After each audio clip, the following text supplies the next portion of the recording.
Hello everyone. In the previous lecture, we have talked about the importance of delta and how to make use of delta for taking trading decisions. So today in this lecture, we are going to focus on another option Greek, that is gamma.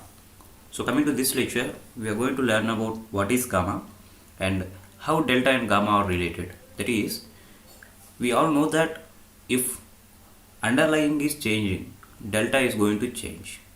But is there any effect of gamma on the delta, or is there any effect of delta on gamma? So these things we are going to see.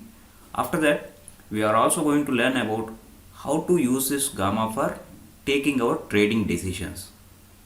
Will it affect our trading decisions, to be precise? These things we are going to see in this particular session. So let's move on. First thing, what is gamma? So as per the definition, the rate of change of delta with unit change in underlying is termed as gamma. So what it actually indicates? So if we take an example, it is going to become very clear. So what is gamma? The rate of change of delta with unit change in underlying is termed as gamma. So what does it mean? So we all know that delta changes with price. Delta changes with price.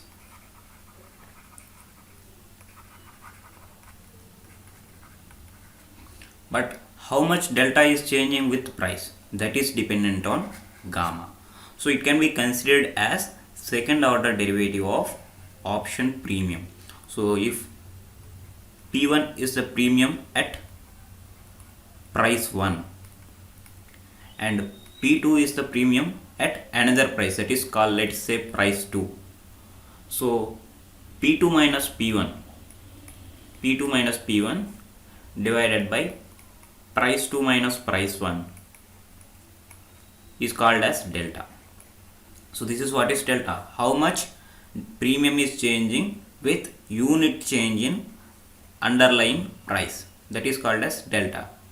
Whereas this gamma is how much delta is changing. If I am taking three different price points, let's say P1, P2, P3, okay, P2 minus P1 divided by price change, we will get delta 1, and P3 minus P2 divided by price change, we will get delta 2, and D2 minus D1 divided by overall price change, we will get gamma. So basically two times we have differentiated, first one and second one. So this gamma can be considered as second order derivative of option contract premium, or it can be considered as first order derivative of first order derivative of delta, not option contract premium, it is delta. Here is a typo, this is a typo, okay. So first order derivative of delta, and delta is always a positive number, so is gamma. So let's take an example. So market is at 11,000, that means spot value of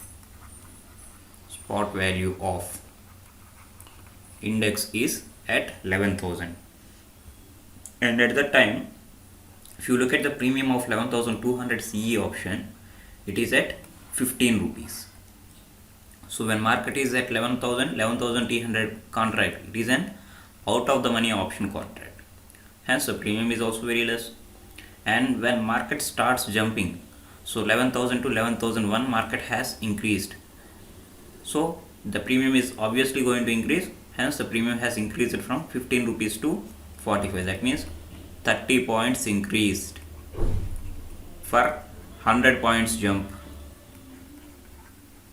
okay, 30 points increased for 100 points jump. That means with each point increase in Nifty, there is an increase of 0.3 rupees in option premium, 0.3 rupees increase in option premium. So here our delta is 0.3.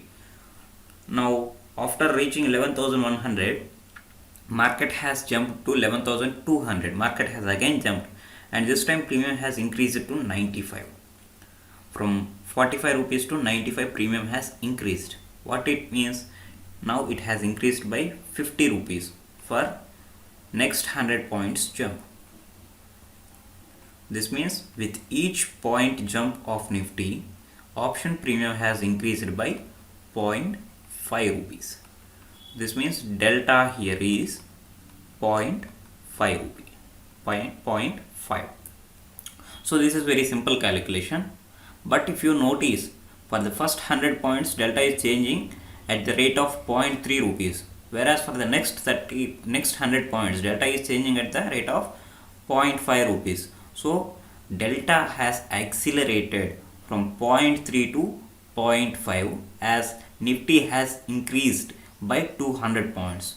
So at 11,000 delta is only 0.3. When market is at 11,000, delta is only 0.3. When market has shifted to 11,200, by the time delta has increased to 0.5. So what it tells us is delta is accelerating at with some rate.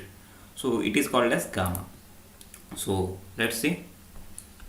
If I am taking different values of delta, let's say 11,000 delta is 0.3, at 11,100 delta is 0.5. That's why, so from 11,000 to 100 to 11,200, premium has increased by 50 points. Here premium has increased by 30 points, whereas from here to here premium has increased by 50 points. That means here delta is 0.3 and here delta is 0.5. So when market has jumped by 100 points, delta has increased by 0.2. Delta has increased by 0.2. That means 0.3, 0.5. The difference is 0.2 for 100 points. So the gamma is 0.02, 0.002. Okay. So in the same fashion, let's say if when market has jumped to 11,200, delta could be 0.71. In that case, the gamma is going to be 0.0021. So how delta and gamma should be understood together? If you see, so this particular graph we have seen in the earlier lecture also. So let's consider this particular blue line, which is delta picture of call option. So for out of the money call options, delta is very less, phase 1. Whereas from here to here, delta is increasing, and from here delta is increased, but after some time it started consolidating. There is not much movement in the delta. There are different phases of delta. Okay, we have seen that in the earlier session. So now if we see, for same 100 point movements, the rate of change of delta, the rate at which delta is changing is less here. The change of delta is less here, whereas the change of delta is more here, and again here it is decreasing. Okay, so gamma for out of the money options will be less, and gamma for at the money options will be more, and gamma for in the money options is also less. Okay, so if I am trying to make a picture, obviously it would be something like this. So it slowly starts increasing, gamma will slowly start increasing, it will take a peak and it will start falling.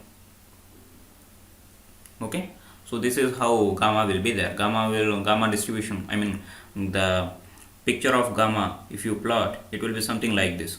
Okay, so if you want to see where the gamma effect is more, its effect is here. Its effect is more at this particular point. That's why at the money call options will accelerate quickly if underlying changes in proper direction as per your direction. The premium will start picking up quickly for at the money and near in the money options. Okay, so we should be careful about in which direction we are trading with these strikes. So next, phases of delta and gamma. So we have already discussed a few things about these phases in the previous slide also. This is pre-development phase, takeoff phase, acceleration phase, stabilization phase. So if I am taking the phase 1, so 100 points, 100 points, 100 points, 100 points, 1, 2, 1, 2, like that. If I am dividing for the same 100 points, this 100 points, this is 100 points, this is also 100 points. But if you look at the change of delta, here it is less, here it is slightly more, here it is even more, here it is good, here also it is good. That means as you are moving away from out of the money options to at the money options, and at the money options to in the money options, so the delta change, the rate at which delta is changing is, first it's slowly starting, it is picking the pace, and after reaching a particular point, that means here there is not much change in the delta value, it is almost moving in a straight line fashion. Okay, so there is not much change in the delta, whatever is the strike you are taking. So that means after reaching a particular point, it slowly starts stabilizing, there is very less change. Okay, so this is how gamma is changing in the various phases. So if you are an option buyer, and want to make use of this gamma in your favor, you should take positions at this point. That means you should take slightly out of the money options, or in the money options. So this is the area where you should buy the options, slightly out of the money or at the money. Buying in the money options is good, but thing is, like, you won't get multiplication that quickly. Underlying has to move by a greater amount, and then you are going to get parallel returns with underlying, but it is not that your capital will be multiplied like that.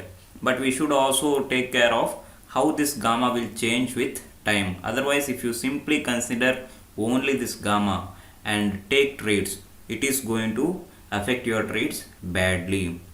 So slightly out of the money options and at the money options are good as per this particular graph.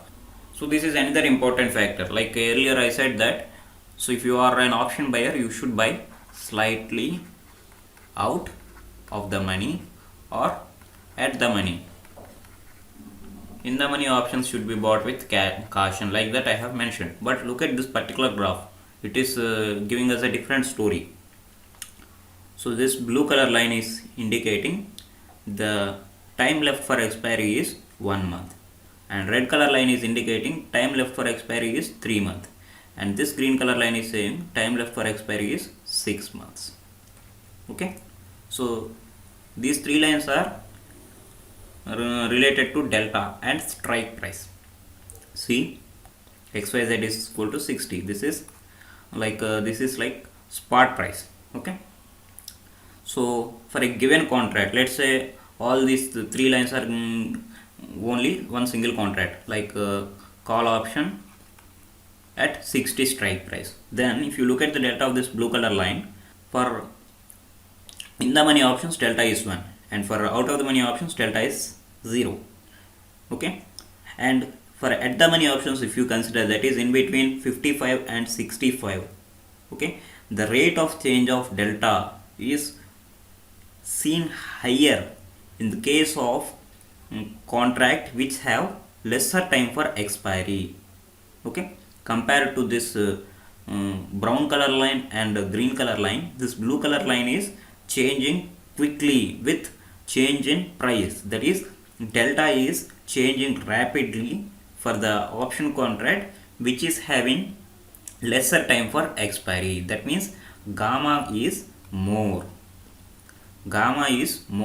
It is accelerating quickly with underlying, whereas for the option contracts which have more time for expiry, they are changing slightly slow. That means gamma effect is less here for the option contracts which have higher duration left for expiry. So what does it indicate? So this indicates, if you are trading exactly at the expiry, on expiry days, if you are trying to trade, or when the expiry is going to happen in very few days, you should be careful about the risk that is associated with gamma, because option premium tends to change very quickly. If you are an option seller, so you should be careful about this gamma risk associated with expiry. If you are an option buyer, that is a different story. But if you are an option seller, you should be very careful. Okay. So hopefully things are clearer to at least some extent. In case if you have any questions, please post them in the comments. I'm happy to answer. Thank you.